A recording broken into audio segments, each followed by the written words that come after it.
ಸ್ನೇಹಿತರೆ, ಈ ಒಂದು ಮಾಹಿತಿ ನಿಮಗಾಗಿ ಬೆಳ್ಳಿಯ ಬಗ್ಗೆ ಮಾಹಿತಿ ಕೊಡ್ತಾ ಇದ್ದೀನಿ. ಚಿನ್ನ ಆಗಲಿ ಬೆಳ್ಳಿ ಆಗಲಿ ಎಷ್ಟೇ ಮೇಲಕ್ಕೆ ಹೋದರೂ ಒಂದು ಟೈಮ್ ಕೆಳಗಡೆ ಬರಲೇಬೇಕು ಸ್ನೇಹಿತರೆ. ಆದರೆ ನೆನಪಿರಲಿ, ತಾಳ್ಮೆ ಬಹಳ ಮುಖ್ಯ. ಸೊ ಯಾರೆಲ್ಲ ತಾಳ್ಮೆಯಿಂದ ಇದ್ದೀರಾ ಅದನ್ನು ಬೆಳ್ಳಿಯನ್ನು ಇಟ್ಕೊಳ್ಳಿ. ಸೊ ತಾಳ್ಮೆ ಇಲ್ಲ ಅನ್ನೋರು ಸೇಲ್ ಮಾಡೋದು ಬೆಸ್ಟು ಅಂತ ನನ್ನ ಅನಿಸಿಕೆ ನಾನು ತಿಳಿಸ್ತಾ ಇದ್ದೀನಿ. ಸೊ ಇದು ನೀವು ಮಾರಬೇಕು ಅಥವಾ ಬೇಡ ಅನ್ನೋದು ನೀವು ತಿಳ್ಕೊಂಡಿರಬೇಕು. ಅಥವಾ ನಿಮ್ಮವ್ರು ಯಾರಾದರೂ ಇದ್ದರೆ, ನೀವು ಇನ್ವೆಸ್ಟ್ಮೆಂಟ್ ಇದ್ದರೆ ಅಥವಾ ನಿಮಗೆ ಅದ್ರ ಬಗ್ಗೆ ಮಾಹಿತಿ ಕೊಡೋರಿದ್ದರೆ ನೀವು ಅವ್ರು ಫಾಲೋ ಮಾಡ್ಬೋದು, ತಪ್ಪೇನಿಲ್ಲ. ಸೊ ನಾನು ಹೇಳೋ ಪ್ರಕಾರ ಬೆಳ್ಳಿಯ ಬೆಲೆ ಈಗ ಸದ್ಯಕ್ಕೆ ಮತ್ತೆ ತಿರ್ಗಾ ಎಲ್ಲೋ ಒಂದು ಕಡೆಯಿಂದ ಡೌನ್ ಆಗಬಹುದು, ಮುಂದೆ ಡೌನ್ ಆಗಬಹುದು. ಒಂದು ಸಲ ಸ್ವಲ್ಪ ಕೆಳಗಡೆ ಬಂದು ಮತ್ತೆ ಹೋಗುತ್ತೆ ಮೇಲಿಗೆ. ಇದು ನಿಮಗೆ ಕೆಲವೊಬ್ರಿಗೆ ಹೇಳ್ತೀನಿ.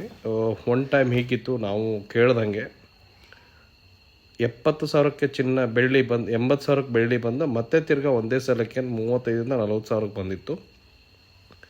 ಸೊ ಇವಾಗೂ ಕೂಡ ಆ ಥರ ಬರುತ್ತೆ ಅಂತ ಹೇಳ್ತಾ ಇಲ್ಲ. ಆದರೆ ಕೆಳಗಡೆ ಬಂದಿರೋದು ಮತ್ತೆ ತಿರ್ಗಾ ಹೈ ಹೋಗುತ್ತೆ. ಅಲ್ಲಿವರೆಗೂ ತಾಳ್ಮೆ ಬೇಕು.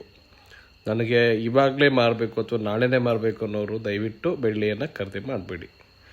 ಇವತ್ತೇ ತೊಗೊಂಡು ನಾಳೆ ಮಾರೋರು ಏನಿದ್ರು ಒಂದಿನಕ್ಕೆ ಮಟ್ಟಿಗೆ ಅದೇನು ಸಿಗುತ್ತೋ ಅದು ತೊಗೊಂಡು ತೃಪ್ತಿಯಾಗಿ ಲಾಂಗ್ ಟೈಮ್ ನಾವು ವಿಚಾರ ಮಾಡಿದಾಗ ಸೊ ನಮ್ಮ ಹತ್ರ ತಾಳ್ಮೆ ಎಷ್ಟಿರುತ್ತೆ ಅನ್ನೋದ್ರ ಮೇಲೆ ಇನ್ವೆಸ್ಟ್ಮೆಂಟ್ ಮಾಡೋದು ಬಹಳ ಒಳ್ಳೆಯದು ಅಂತ ನನ್ನ ಒಂದು ಅನಿಸಿಕೆ. ಸೊ ನಾನು ಬೆಳ್ಳಿ ತೊಗೊಂಡಿದ್ದೀನಿ. ಸೊ ಬೆಳ್ಳಿಯನ್ನು ತೊಗೊಂಡು ಯಾವಾಗ ಮಾರಬೇಕು ಬೇಡ ಅನ್ನೋದು ಅದು ನನ್ನ ಅನಿಸಿಕೆಗಳು. ಸೊ ಅದಕ್ಕೆ ನಾನು ನಿಮಗೆ ಹೇಳ್ತಾ ಇರೋದು, ಬೆಳ್ಳಿಯನ್ನು ಆದಷ್ಟು ಮಟ್ಟಿಗೆ ಸೇಫ್ಟಿಯಾಗಿ ಇಟ್ಕೊಂಡಿದ್ದೀರೋ ಓಕೆ. ಬಟ್ ಕೆಳಗಡೆ ಬಂದ ಮೇಲೆ ಸ್ವಲ್ಪ ಪ್ಯಾನಿಕ್ ಮೂಡಲ್ಲಿ ನಿಮ್ಗೆ ತೊಗೊಂಬಂದುಬಿಡ್ತಾರೆ. ಮಾರಿಬಿಡ್ಲಾ ಅಥವಾ ಏನು ಮಾಡಿಬಿಡ್ಲಿ, ಅದು ನಿಮ್ಮ ಇಷ್ಟ.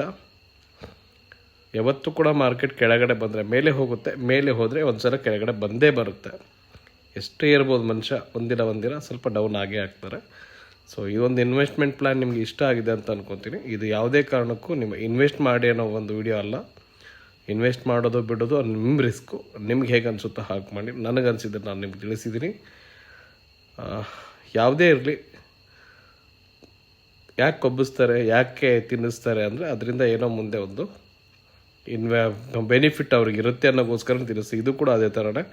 ಏರಿಸ್ತಿದ್ದಾರೆ ಅಂದರೆ ಇಳಿಸ್ತಾರೆ ಅನ್ನೋ ಅರ್ಥ ಕೂಡ. ಸೊ ಅದಕ್ಕೆ ಸ್ವಲ್ಪ ಎಚ್ಚರಿಕೆಯಿಂದ ಇರಿ. ಯಾವಾಗ ಬೇಕಾದರೂ ಕೂಡ ಕೆಳಗಡೆ ಬಂದು ಮತ್ತೆ ಮೇಲ್ಗಡೆ ಹೋಗ್ಬೋದು. ಮಾಹಿತಿ ಇಷ್ಟ ಆದರೆ ವಿಡಿಯೋನ ಶೇರ್ ಮಾಡಿ. ಬೆಳ್ಳಿಯ ಬಗ್ಗೆ ನನಗೆ ತುಂಬ ಕೇರ್ಫುಲ್ಲಾಗಿರಿ ಈಗಿನ ಪ್ರಸಂಗಕ್ಕೆ. ಸೊ ಇದು ನಾನು ಹೇಳಿದ್ದಲ್ಲ, ರಾಬರ್ಟ್ ಕಿಯೋಸಕಿ ಅವರು ಹೇಳ್ತಾ ಇದ್ದಾರೆ. ಸೊ ಇದನ್ನು ನಾನು ಕೂಡ ಫಾಲೋ ಮಾಡ್ತಾಯಿದ್ದೀನಿ. ನೀವು ಕೂಡ ಫಾಲೋ ಮಾಡಬೇಕೋ ಬೇಡವೋ ನಿಮಗೆ ಬಿಟ್ಟಿದ್ದು. ಧನ್ಯವಾದಗಳು.